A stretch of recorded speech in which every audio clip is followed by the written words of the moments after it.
হিয়া পাশ ফিরে শুয়ে আছে শক্ত হয়ে। মিষ্টি মুখখানা দেখে কে বলবে মেয়েটার ভেতরটা এত কালো? সত্যিটা সমীর এড়াতে চায়, বিশ্বাস করতে চায় না। প্রাণপণে নিজেকেই ভুল প্রমাণ করতে চায়। বিয়ের পর থেকে মাঝে মাঝেই হিয়ার জেদ, একগুঁয়েমিতে বিরক্তি আসত। ভাবত মেয়েটা মানিয়ে নিতে পারছে না, সময়ের সাথে সাথে সব ঠিক হয়ে যাবে। কিন্তু কিছুদিন ধরে বাড়িটা নিজের নামে করে নিতে যা শুরু করেছে, তাতে মনে হচ্ছে আরও ভালো করে খোঁজ খবর করা উচিত ছিল বিয়েটা হওয়ার আগে। ব্যাপারটা নিয়ে মা বাবার সাথে আলোচনা করার সাহস নেই। তারা জানলে ভয় পাবেন, মন খারাপ করবেন। হিয়াকে এতদিন শুধু রাগী আর একগুঁয়ে মনে হয়েছিল। এখন বুঝতে পারছে ও লোভী এবং প্রচণ্ড নিষ্ঠুরও। বিয়ের কয়েক মাসের মধ্যেই বিনা কারণে সংসার ভাঙতে চায় কোন মেয়ে? এই বাড়ির প্রতি ওর এত লোভ কেন? অল্প বয়সী একটা মেয়ের মন এত জটিল হতে পারে, হিয়াকে না দেখলে বিশ্বাসই করতো না। পরদিন একটু বেলা করে ঘুম ভাঙল সমীরের। হিয়া পাশে নেই, বাথরুমে ঢুকেছে। জলের আওয়াজ পাওয়া যাচ্ছে। সমীরের কিচ্ছু ভালো লাগছে না, কেমন অবসাদ শরীর ও মন জুড়ে। হিয়া ওকে আদৌ ভালোবেসেছে কিনা সে নিয়ে যথেষ্ট সন্দেহ হচ্ছে। ভালোবাসলে এমন নিষ্ঠুরের মতো মা বাবার সাথে বিশ্বাসঘাতকতা করতে বলতো না। হিয়া বেরিয়ে এসেছে। একবারও সমীরের দিকে না তাকিয়ে আলমারি খুলে নিজের একটা ড্রেস বের করলো। কোথাও যাচ্ছ নাকি? অবাক হলো সমীর। সমীরকে সম্পূর্ণ উপেক্ষা করে চুল আঁচড়াতে শুরু করেছে হিয়া। কি হলো, কথা বলছো না কেন? গলায় ঝাঁঝ মিশিয়ে বলল সমীর। তবুও হিয়া চুপ। এ তো মহা মুশকিল হলো। হিয়ার সাজগোজের মাঝখানেই মা এসে ঢুকল। তোরা নিচে আয়, চা হয়ে গেছে। কথা বলতে বলতেই হিয়ার দিকে নজর পড়েছে মায়ের। থমকে গিয়ে জিজ্ঞেস করল, কোথাও যাচ্ছিস নাকি? হিয়া সংক্ষেপে জবাব দিল। কই, আমাকে তো আগে কিছু বলিসনি। সব কিছু তোমাদের বলতে হবে? হিয়ার উদ্ধত জবাব। মায়ের কাছে যাচ্ছিস নাকি? হিয়ার ঔদ্ধত্য হজম করে নিয়ে বলল মা। জবাব দেওয়ারও প্রয়োজন মনে করল না হিয়া। মুখ কালো করে দাঁড়িয়ে রইল মা। ওর স্পর্ধা দেখে অবাক হয়ে যাচ্ছিল সমীর। মা বেরিয়ে যেতে হিয়ার দিকে আগুন চোখে তাকালো। মায়ের সঙ্গে এভাবে কথা বলছিলে কেন? তোমার মাকে অসহ্য লাগে। এত ভান করতে পারেন? অসহ্য ভান? সমীর হতবাক। কথায় কথায় এই যে আমার প্রতি কনসার্ন হওয়ার ভান করেন, সেটাই সহ্য করতে পারি না। শাশুড়ি শাশুড়িই হন, মা হতে পারেন না কখনো। আমার মা ভান করেন না। তোমার দেখার চোখ নেই, তাই দেখতে পাও না।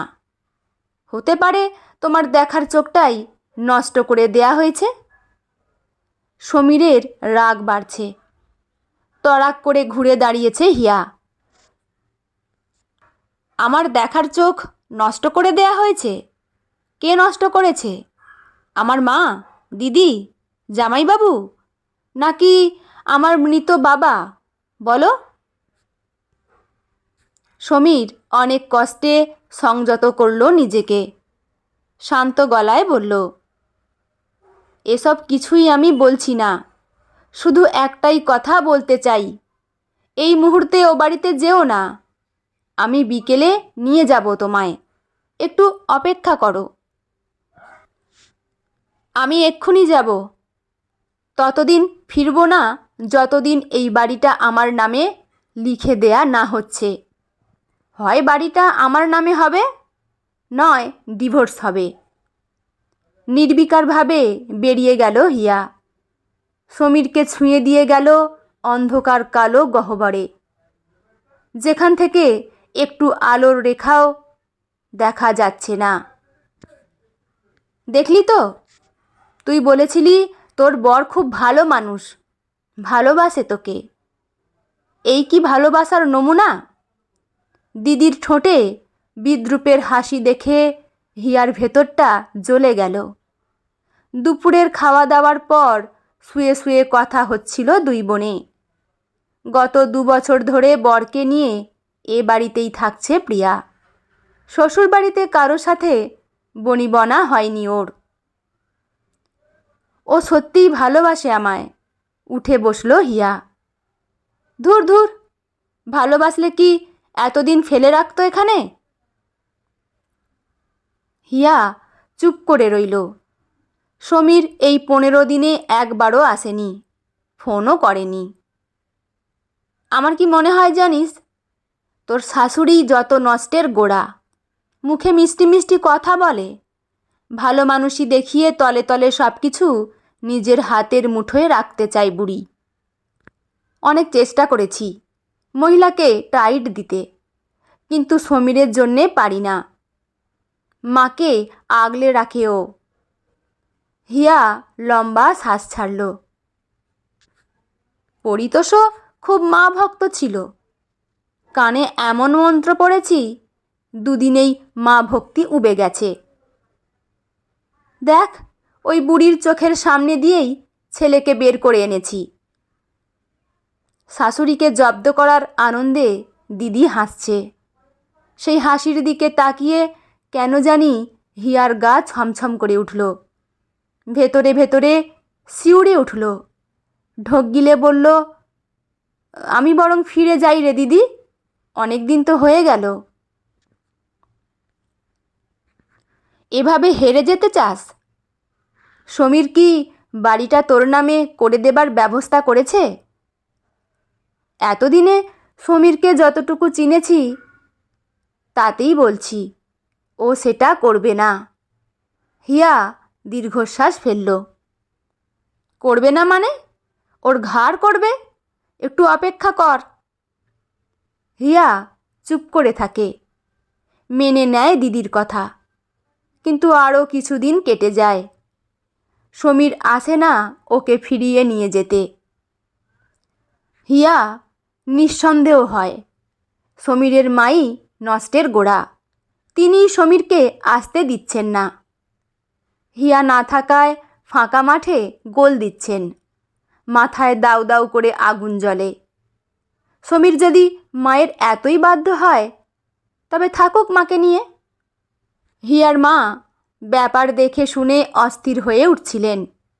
মেয়েকে বলেই ফেললেন, তুই ফিরে যা হিয়া, প্রিয়ার কথা কানে নিস না। তোর দিদিকে চিনিস না, নিজের সংসার ধ্বংস করেছে, এবারে তোরটার দিকেও হাত বাড়াচ্ছে। যা বোঝো না সেটা নিয়ে কথা বলো না তো মা। ঝাঁঝিয়ে উঠেছে প্রিয়া।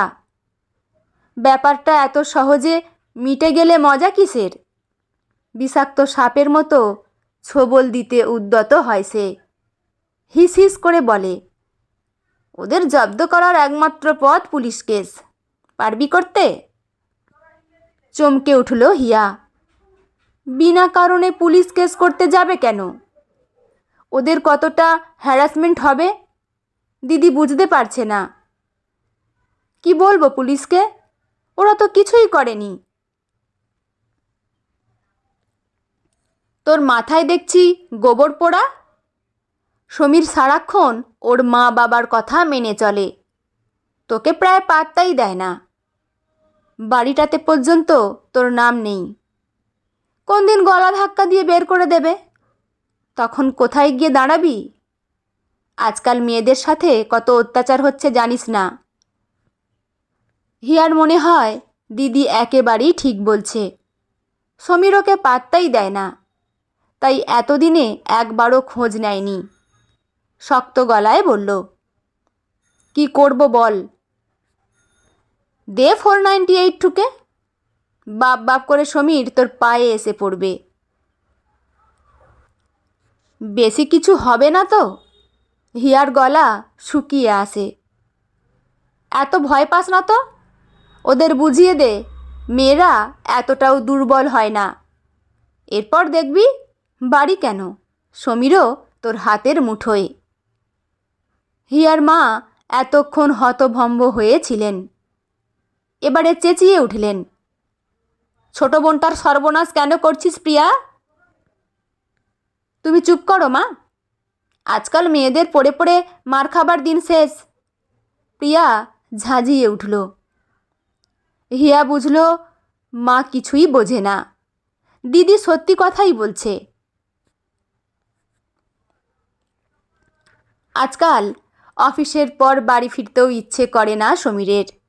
শুধু হিয়ার কথা মনে পড়ে। মেয়েটা কি এতটুকুও ভালোবাসেনি ওকে? এতদিনে কেন একবারও ফোন করেনি? রাগ আর জেদ কি এতই বড়? বাড়িটা ওকে লিখে দিতে হবে, সেটাই গুরুত্বপূর্ণ? অভিমানে বুকের ভেতরটা থমথম করে। থাক, না আসুক। সমীরও ওকে আনতে যাবে না। ইচ্ছে হলে নিজে থেকেই আসবে। বাড়ি এলে শুরু হয় মায়ের ঘ্যান ঘ্যান। নিয়ে আয় না মেয়েটাকে, অনেক দিন তো হলো। নিজের অসহায়তাকে চাপা দিতে চেঁচিয়ে ওঠে সে। থাকতে দাও না ওকে কিছুদিন। কেন এমন করছো? মুখ চুন করে সরে যায় মা। সমীরের বুকে ঢেউ তোলে অভিমান। যদিও তাতে হিয়ার কিছু আসে যায় কিনা সেটাও জানে না। এক গভীর রাতে দরজায় ঘন ঘন বেল বাজার আওয়াজে ঘুম ভেঙে গেল ওর। এত রাতে কে এলো? হিয়ার কিছু হয়নি তো? ভয়ে দুর্ভাবনায় নিচে নেমে এলো। দেখলো মা আর বাবা ঘুম ভাঙা ভয়ার্ত চোখে দাঁড়িয়ে আছে। ঘরে সাদা পোশাকের পুলিশ দাঁড়িয়ে রয়েছে 2-3 জন। ঘাবড়ে গেল সে। আপনারা? কি ব্যাপার? আপনি সমীর সেন? সামনে দাঁড়ানো মোটা গোঁফের ভদ্রলোক বললেন। হ্যাঁ বলুন, কি ব্যাপার? সমীর নিজের হৃৎপিণ্ডের ধকধক আওয়াজ শুনতে পাচ্ছিল। আমরা থানা থেকে আসছি। আপনার স্ত্রী হিয়া সেন আপনাদের এগেনস্টে ডোমেস্টিক ভায়োলেন্সের অভিযোগ করেছেন। জিজ্ঞাসাবাদের জন্য আপনাদের থানায় যেতে হবে। সমীর নিজের কানকেই বিশ্বাস করতে পারছিল না। এ কি করে সম্ভব? হিয়া যতই রাগী বা জেদি হোক, এমন ভয়ঙ্কর মিথ্যে অভিযোগ কেন করবে? কোনো মতে বলল, নিশ্চয়ই আপনাদের কোনো ভুল হচ্ছে। হিয়া এমন মিথ্যে অভিযোগ করতেই পারে না। সত্যি কি মিথ্যে সেটা খুঁজে বের করার দায় আমাদের। এখন আমাদের সঙ্গে থানায় চলুন। মা বাবার সাথে সমীরকে ভ্যানে তুলে থানায় নিয়ে যাওয়া হলো। মা আকুল হয়ে বারবার বলছিলেন, আমরা কি করেছি বলতো? হিয়া কি বলল পুলিশকে? বাবা কোনো কথাই বলতে পারছিলেন না। সারা জীবন সম্মানের সঙ্গে কাটিয়েছেন। শেষ বয়সে এমন ভয়ঙ্কর অসম্মান হয়তো গভীর দুঃস্বপ্নেও কল্পনা করতে পারেননি। সমীরের ভেতরে আগুন জ্বলছিল। যাকে এত ভালোবেসেছিল সে এমন নিষ্ঠুর কাজ করল কি করে? হিয়ার প্রতি তীব্র ঘৃণায় পুড়ে যাচ্ছিল ওর ভেতরটা।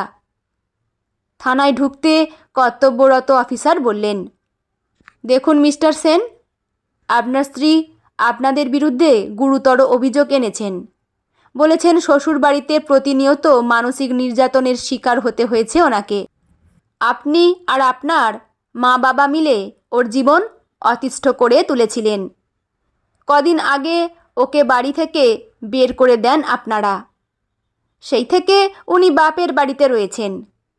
আপনারা নাকি একবারও আর খোঁজ করেননি। এ ব্যাপারে আপনাদের কিছু বলার আছে?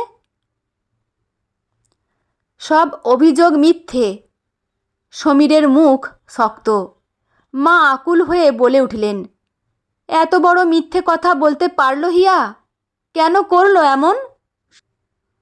অফিসার তাকালেন মায়ের দিকে, তারপর সমীরের দিকে ফিরে বললেন, সত্যি মিথ্যে সবই তো তদন্তে এমনিতেই ধরা পড়বে।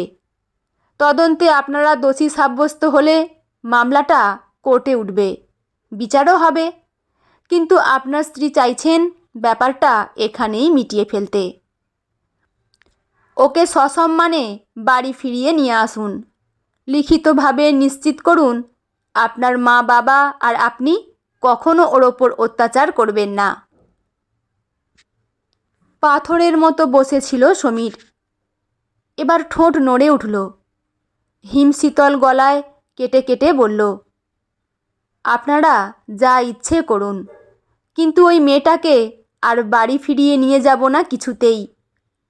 আমার ভালো মানুষ মা আর বাবাকে মিথ্যে অভিযোগে থানায় তুলে এনেছে যে মেয়ে, সে কখনো আমার স্ত্রী নয়। আর একবার ভেবে দেখুন মিস্টার সেন। বললাম তো, যা হয় হোক, কিন্তু ওকে আর বাড়িতে তুলব না আমি। অফিসার এতদিনের অভিজ্ঞতায় কিছুটা আঁচ করছিলেন। মেয়েটা মিথ্যে অভিযোগ করেছে, কিন্তু কি করবেন? আইনের বেড়াজালে তাদের হাত পা বাঁধা। একটু গলা খাকারি দিয়ে বললেন, ঠিক আছে, আপনারা যান, তদন্ত চলবে এখন, তারপর মামলা কোর্টে উঠবে। কোনো কথা না বলে বেরিয়ে এলো সমীর। ওর পাথর মুখে আগুনের দৃষ্টি জ্বলছে ধকধক। হিয়ার মাথায় আকাশ ভেঙে পড়েছে। দিদি বলেছিল সমীর ভয় পেয়ে ওর সব দাবি মেনে নেবে, কিন্তু অফিসার তো পুরো উল্টো কথা বলছেন। সমীর ওকে আর ফিরিয়ে নিয়ে যাবে না বলেছে। পায়ের নিচে থেকে মাটি সরে যাওয়ার আওয়াজ স্পষ্ট হয়ে উঠছিল ওর কানে। আরে, এত ভয় পাচ্ছিস কেন? সমীর ফাঁকা আওয়াজ দিচ্ছে, কোর্টে উঠতে দে মামলা, দেখবি বাঘ কেমন বেড়াল হয়ে যায়। দিদির হাসিটা অশ্লীল ঠেকে হিয়ার চোখে। কেন এতদিন এই নর্দমার কীটের কথায় প্রভাবিত হয়েছিল? কেন মায়ের কথা কানে তোলেনি? কেসটা করার পর থেকেই ভয়ে ভয়ে ছিল। কেবলই মনে হচ্ছিল কাজটা ঠিক হয়নি। সমীরের জন্য কষ্ট হচ্ছিল। ভাবছিল সব মিটিয়ে ফিরে যায় ওখানে। কিন্তু এখন তো মুখের ওপর দরজা বন্ধ করে দিতে চাইছে সমীর। কি এত ভাবছিস? প্রিয়া একটু অবাক বোনের পরিবর্তনে। তুই জানিস নর্দমার কীটের থেকেও তুই অধম? দিদির দিকে তাকিয়ে দাঁতে দাঁত চাপে হিয়া। তেড়ে এসে প্রিয়া কিছু বলতে যায়, কিন্তু তার আগেই হিয়া বেরিয়ে গেছে ঘর থেকে। যেভাবেই হোক সমীরের ক্ষমা ওকে পেতেই হবে। প্রথমে থানায় গেল। অফিসারের সঙ্গে দেখা করে বলল, আমি মিথ্যে অভিযোগ করেছিলাম স্যার। ওদের কারো কোনো দোষ নেই। রাগে অন্ধ হয়ে দিদির প্ররোচনায় মিথ্যে অভিযোগ করেছি। প্লিজ কেসটা কোর্টে উঠতে দেবেন না। অফিসার কিছুক্ষণ চুপ করে থেকে মাথা নাড়লেন। এভাবে হয় না। এই কথা আপনাকে ম্যাজিস্ট্রেটের সামনে বলতে হবে। লিখিতভাবে আপনার বিবৃতি রেকর্ড করা হবে। তারপর কেসটা ডিসমিস হয়ে যাবে। যা বলবেন আমি তাই করব। অফিসার মুখ ফিরিয়ে নিলেন। এই মহিলার দিকে তাকিয়ে থাকতেও তার ঘেন্না হচ্ছে। হিয়া উঠে দাঁড়িয়েছে। আর একটা কাজ বাকি রয়ে গেছে ওর। সমীর অফিসে যাওয়ার জন্য তৈরি হচ্ছিল। হিয়া ঝড়ের মতো এসে ঢুকলো। তারপরেই সবাইকে চমকে দিয়ে সমীরের পা চেপে ধরল। আমাকে মাপ করো, ভুল করেছি, ভুল করে ফেলেছি আমি। সমীর যেন পাথর। হিয়ার আকুতি ওর চেহারায় একটিও রেখাপাত করতে পারছে না। হিয়া পাগলের মতো ছুটে গিয়ে শাশুড়ির পা জড়িয়ে ধরল। মা, ওকে বলো আমাকে মাফ করে দিতে, সত্যি বলছি, আর কখনো এমন হবে না।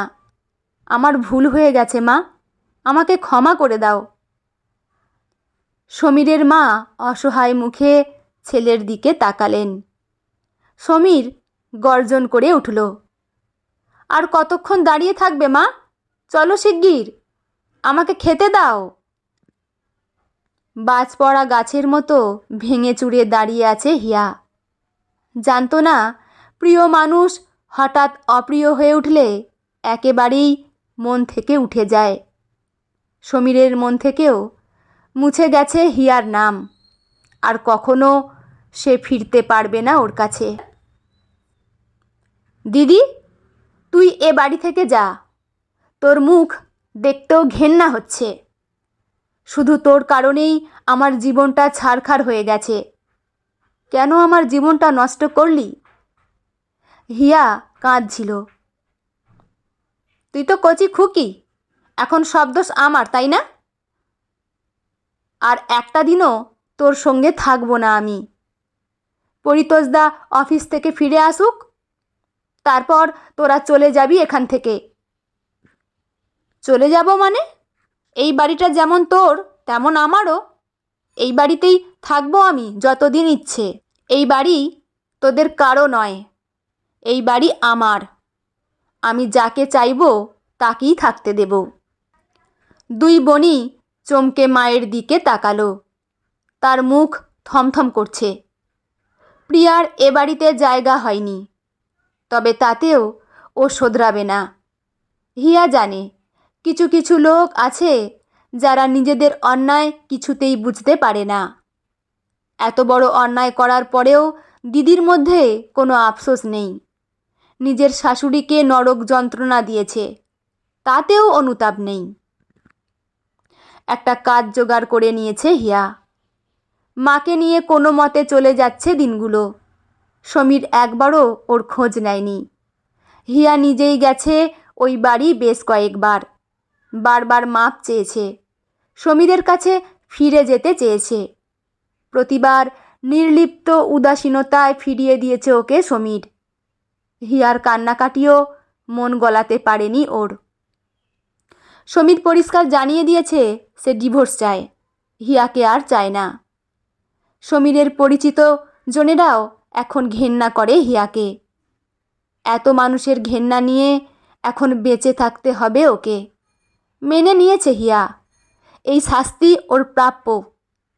প্রতিদিন অফিস থেকে বাড়ি ফিরে ফেসবুকে সমীরের প্রোফাইল খুলে দেখে হিয়া।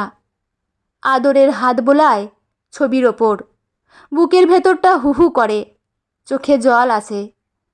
সমীর আর কেউ নয় ওর। ডিভোর্সটা হয়েই গেল।